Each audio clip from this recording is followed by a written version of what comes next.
Bon, mesdames et messieurs, chers amis et chers internautes, car cette assemblée générale... Attends, je vais poser le micro, peut-être celui-là ça va aller mieux.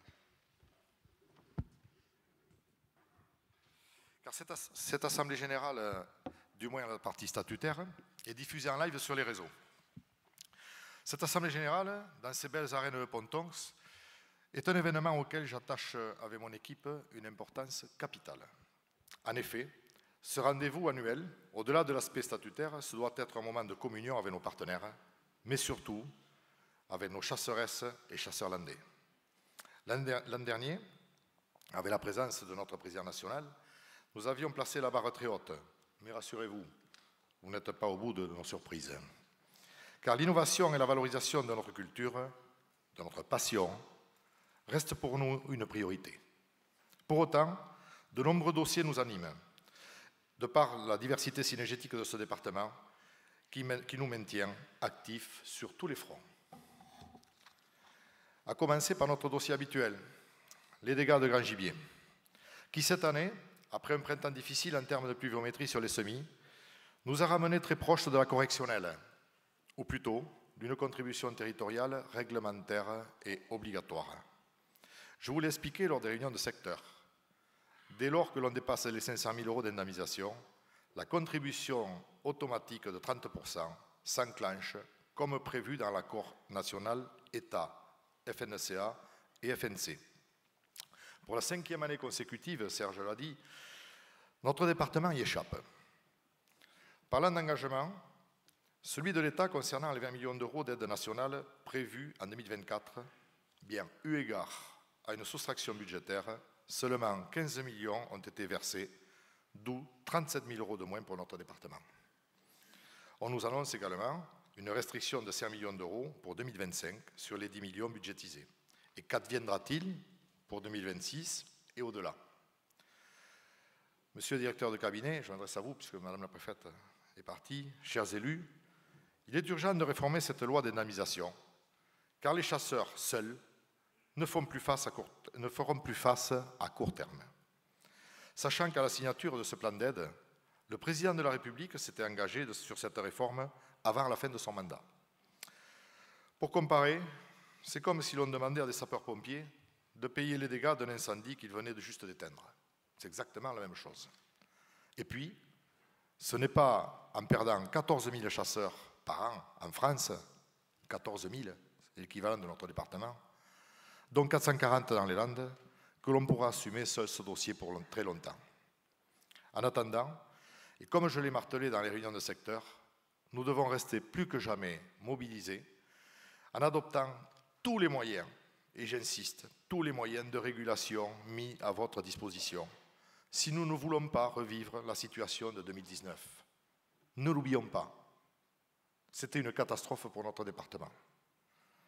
Si vous avez des difficultés sur des zones difficilement chassables, ou bien connaissance des territoires refuges, contactez-nous s'il vous plaît. Nous sommes là pour vous aider, avant qu'il ne soit trop tard. Je compte sur vous. Pour terminer ce dossier, je ne remercierai jamais assez nos partenaires agriculteurs, qui protègent leurs parcelles pour sauvegarder leurs contrats, d'une part, mais aussi pour préserver cet équilibre qui est très fragile. Je leur dirai jamais assez merci. Merci beaucoup. Je salue également notre DDTM et la louveterie pour leur collaboration sans faille sur ce dossier. Et je sais que ce n'est pas toujours facile. La suite. Pardon. Un autre dossier. J'allais anticiper. Nos chasses traditionnelles. Il y a un an, à cette même place, j'étais très en colère. Car nous étions le jeudi avant notre Assemblée générale au Conseil d'État pour l'audience du jugement sur le fond de nos arrêtés Alouette. La suite, vous la connaissez. Eu égard à une défense sans conviction du représentant du ministère de nos arrêtés, ceux-ci ont été annulés sans surprise. Nous n'avons pas baissé la garde pour autant, puisque dès la nomination de notre nouvelle ministre de tutelle, Madame Agnès Pannier-Runacher, fin septembre, avec la Fédération du 64, nous sollicitons une nouvelle expérimentation pour la sélectivité des pentes hématoles.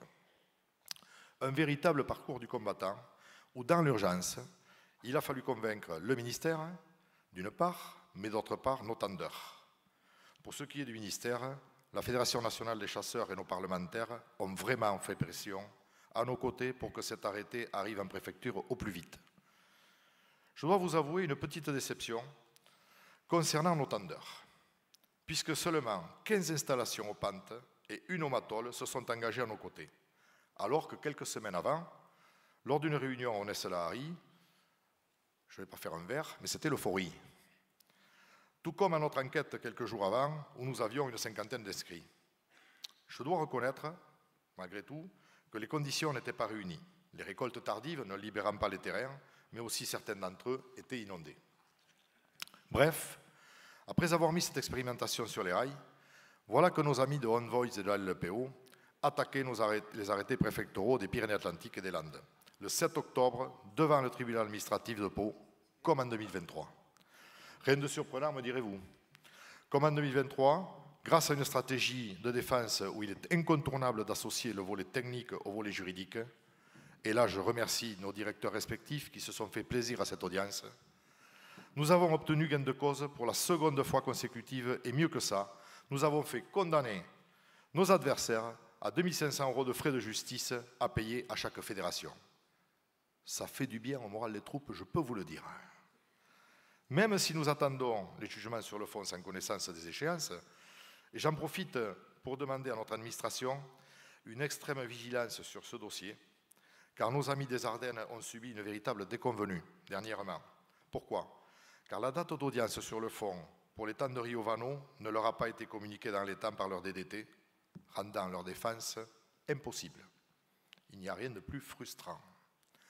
Mais cette fois, avec le concours de notre fédération nationale, je regrette que Madame la préfète ne soit pas là pour l'entendre, mais je sais que Monsieur Lefebvre, son directeur de cabinet, saura lui faire remonter, en guise d'avertissement, et je suis désolé de le dire, nous, Fédération départementale des chasseurs des Landes et des Pyrénées-Atlantiques, nous demandons à avoir un statut de défendeur, à égalité avec notre ministère.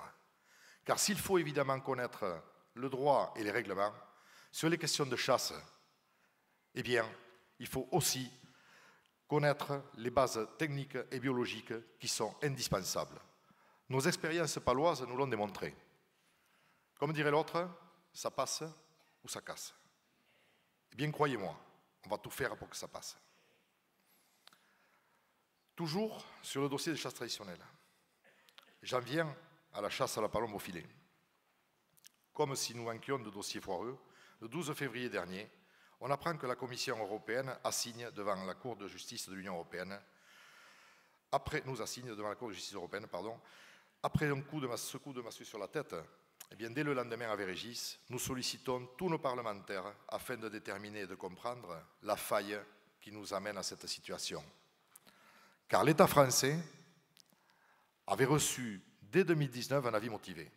Puis, en janvier 2023, un rapport en manquement à la Commission pointant du doigt, comme pour l'alouette, le manque de sélectivité, où on nous reprochait que des tourterelles des bois pouvaient être capturées au filet à la palombe, mais aussi l'absence d'une autre solution satisfaisante. Immédiatement, à la demande de la FNC, les 5 fédérations concernées avaient produit en mémoire, démontant point par point ces accusations, transmis au ministère pour réponse à la Commission européenne. Sauf que nous n'avons jamais pu avoir connaissance du contenu de ce retour fait par le ministère, malgré plusieurs tentatives de demande, et c'est également vrai pour l'alouette. Qu'a répondu la France? Là aussi, mes amis, les différentes actions de nos parlementaires, élus du Conseil régional et du Conseil départemental, nous sont précieuses, allant de différents courriers, dont un co-signé à l'unanimité, différents coups de téléphone, et même une question de Geneviève Darrieussecq à l'Assemblée nationale, à la ministre, dont sa réponse nous donne espoir. Mais encore, faut-il qu'elle soit suivie des faits. Mes chers parlementaires, je salue Boris, qui vient d'arriver d'ailleurs, je salue publiquement ce courrier de motivation et de demande de rendez-vous au ministère co-signé unanimement. Cela mérite d'être souligné. Enfin, vous vous êtes unis pour défendre une même cause. Notre culture, votre culture, notre mode de vie, notre ADN, notre passion. Et c'est par ce signal fort que vos électeurs vous reconnaîtront. Et j'insiste, Je n'ai aucune leçon à vous donner, mais humblement, j'attendais cela depuis longtemps, et aujourd'hui, devant une partie de vos concitoyens, je tenais à vous dire merci et vous supplier de continuer à unir votre force pour défendre avec conviction votre cause. Nous n'en sommes qu'au début de ce nouveau combat, mais nous savons qu'il sera long. Après un premier rendez-vous au ministère le jeudi 27 mars, avec le cabinet de notre ministre, où quelques lignes directrices se sont dessinées en attendant une rencontre imminente avec la ministre en personne, eh bien la mobilisation de tous, une fois de plus, paye, puisque ce rendez-vous serait programmé le 7 mai prochain, à 8 heures soi-disant, d'après les informations de ces dernières heures de nos parlementaires. Là aussi, merci. Ou 18 heures. Ah, bon, d'accord. Il faudra nous le dire pour prendre le train quand même. Hein. Bon, ok. Avec nos amis du 64, nous demandons également, une rencontre avec la Commission européenne, qui, j'en suis sûr, n'a pas eu les bonnes remontées sur ce dossier. Là aussi, nous comptons sur vos réseaux d'influence pour que nous puissions les rencontrer. Le plus vite sera le mieux. Mes amis, ces deux derniers dossiers nous prennent beaucoup d'énergie. Mais ils ne sont qu'une infime partie de l'action de votre fédération au quotidien. Un discours d'Assemblée générale ne peut efficacement tous les relayer, et je sais bien que votre temps d'attention ne doit pas excéder les 15 minutes syndicales. Dans cette seconde et dernière partie, je vais essayer d'aller à l'essentiel, en vous encourageant vraiment à prendre le temps de lire notre rapport d'activité fédérale qui condense toutes nos actions. J'en profite pour remercier Michael Lesbatz, qui est la cheville ouvrière de ce document essentiel, et Carla Pedeloup, notre sympathique alternante pour la mise en page de ce document que vous pourrez apprécier. 2024 a fait prendre une nouvelle dimension à votre fédération. En effet, depuis longtemps, peut-être depuis toujours, notre politique fédérale est axée structurellement sur la défense de la chasse populaire. Pour y arriver, bien, il faut que le gibier soit varié, que nous avons cette chance, et qu'il soit accessible à toutes et tous. Sauf que ce gibier ne peut proliférer que s'il dispose des habitats naturels préservés. Madame la préfète a fait allusion. Et c'est bien là notre identité, mesdames et messieurs, car cet effet domino, c'est dans le seul but de préserver notre pratique synégétique, fait de nous un principal acteur en politique environnementale du département, car cela coule de source. Et conscient des enjeux toujours plus nombreux sur notre département, nous avons pris le parti d'étoffer nos capacités d'action en faveur des milieux. Nous l'assumons, nous sommes engagés pour notre territoire. Petite phrase d'ailleurs qui vous reviendra bientôt et qui vous sera familière, et je n'en dis pas plus pour l'instant. Alors pour cela, on comprend vite qu'il n'est pas possible de rester à l'écart des grands axes nationaux, tels que le développement des énergies renouvelables, les grands projets d'infrastructure. Je pense à GPSO et la ligne à grande vitesse, le transport d'électricité avec le réseau RTE, ou encore les grandes politiques environnementales, telles que la stratégie nationale sur les aires protégées. Alors je vous le dis avec force et détermination, nous pensons dangereux que notre espace naturel agricole file entre les pattes d'acteurs autres que ceux qui ont donné cette valeur actuelle à notre territoire. La terre agricole, et vous me connaissez, doit rester agricole. Nos barthes doivent continuer à accueillir du bétail. Et surtout, nos mares de tonnes doivent continuer à pouvoir être chassées. Monsieur le directeur de cabinet, mesdames et messieurs, les élus, nous n'accepterons pas le diktat ou les dogmes de certains, contraignant les usages de ceux qui ont justement construit la richesse de nos territoires pour laquelle notre département est si convoité. Dans cette action territoriale qui se veut partenariale, je tiens à saluer ici et à remercier l'institution Adour, avec qui nous construisons un formidable projet visant à valoriser les éléments fixes du paysage, en d'autres termes les haies, dont les avantages méritent d'être promus. Sur ces dossiers, les partenariats que nous construisons avec le monde agricole, que ce soit avec la Chambre d'agriculture, la SAFER, ou nos relations avec les syndicats agricoles, doivent nous amener à sanctuariser le territoire. Mot qui prend une autre définition dans notre bouche. Nos actions seraient irréalisables sans le soutien, je peux le dire, indéfectible du Conseil régional de Nouvelle-Aquitaine, du Conseil départemental des Landes et de l'Agence de l'eau Adour-Garonne, avec qui depuis des années nous construisons un programme de gestion et d'animation des sites naturels dans le département. Les représentants de ces structures sont présents aujourd'hui. Je suis vraiment fier de ce que nous faisons ensemble et nous souhaitons partager avec vous beaucoup plus de nos actions. Merci pour cet engagement. Je viens maintenant à un sujet qui ne cesse de vous préoccuper, et à la chasse, cela n'est presque un comble. Je vais arrondir, 20 000 sangliers, 10 500 chevreuils et 1 500 cerfs et biches au tableau de chasse départemental, soit au bas mot 32 000 pièces de grand gibier exploitées chaque année dans notre département. Et pourtant, que du sanglier polonais sur nos étals, notamment en fête de fin d'année, ou presque. Nous avons Maxime Pasto avec Gabaïti, dont vous aurez l'occasion tout à l'heure de découvrir ses produits, pour laver l'affront, mais nous sommes très très loin de réussir à valoriser cette richesse sur notre territoire. Mais peut-être allons-nous évoluer. Grâce à un ajustement réglementaire d'un règlement européen, notre fédération nationale a réussi à obtenir une expérimentation sur 10 départements. Et bien sûr, bingo, vous l'aurez deviné, nous sommes de la partie. L'idée de base est simple. Permettre aux ACCA disposant d'un centre de collecte validé par la DDE-TSPP de vider, dépecer et vendre en frais les morceaux de venaison, je précise en frais uniquement, à des structures habilitées à assurer la transformation et la valorisation. Ainsi, nous aurions dispense de l'estampille vétérinaire qui bloque aujourd'hui tout projet de valorisation. C'est un dossier auquel la Fédération tient beaucoup et nous espérons dès l'année prochaine avoir des avancées réglementaires en la matière. Je salue la CCA de Dior-Bachère pour son volontariat sur ce dossier qui, j'espère,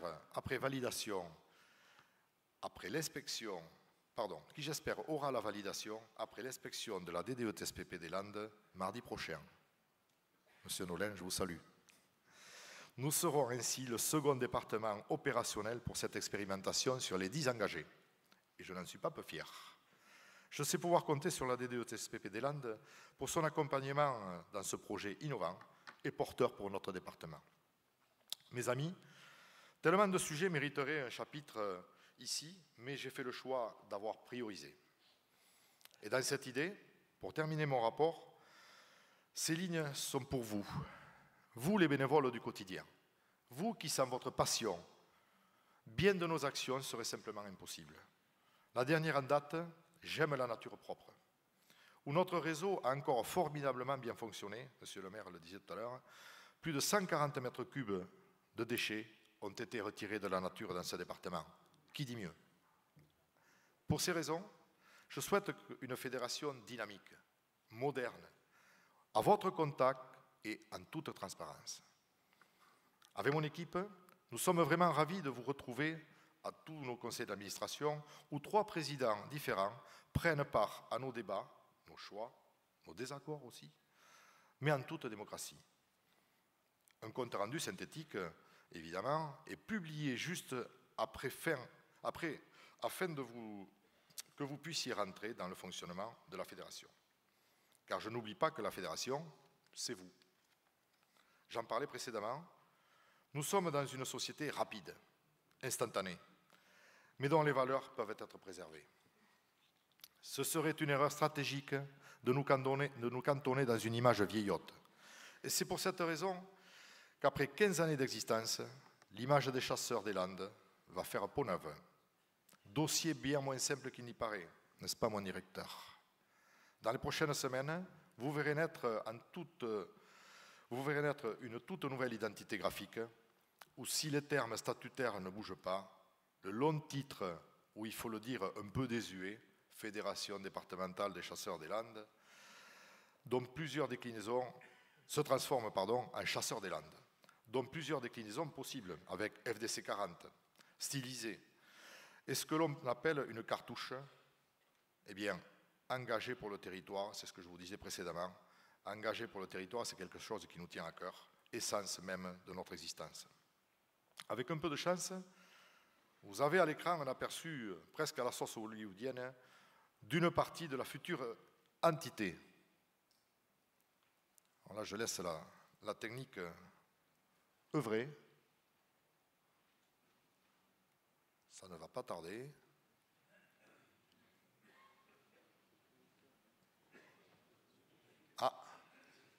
a un bug dans le direct. Ça va venir. Ah, un autre petit coup pour voir? Ça me plaît bien, ça.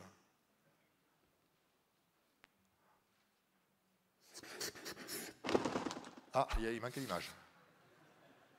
Bon, allez, vous avez eu un aperçu de ce que vous verrez dans les prochains mois, prochaines années, quand la commission communication vous transmettra des vidéos, ben, il y aura cette petite spécificité qui me tient à cœur. Merci. Voilà, mes amis, nous avons l'habitude d'étonner et de surprendre, d'être là où on ne nous attend pas. Mais c'est désormais notre caisse de résonance. Nous serons avec vous partout où la chasse aura besoin de nous.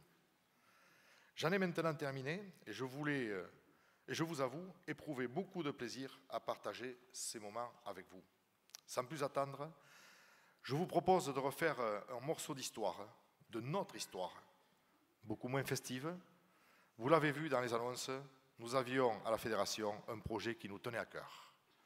Au fil des rencontres, des histoires, des souvenirs, des regrets parfois, nous avions la volonté de donner quelque chose, de vous donner quelque chose, une trace intemporelle et professionnelle de ce que nous pouvons appeler la fin de la chasse à l'ortolan.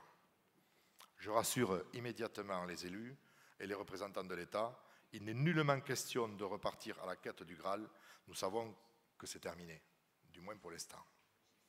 Ce n'est pas non plus un règlement de compte, mais simplement une transcription réaliste des faits. Pour autant, il s'agit de notre histoire, une histoire parfois douloureuse, d'émotions, de faits tragiques aussi. Mais cette histoire, elle est à nous. Et c'est avec beaucoup de fierté, un peu d'appréhension aussi, que je vous propose ce qui est pour moi une fresque, celle de l'oiseau oublié. Je vous remercie infiniment pour la confiance que vous m'accordez.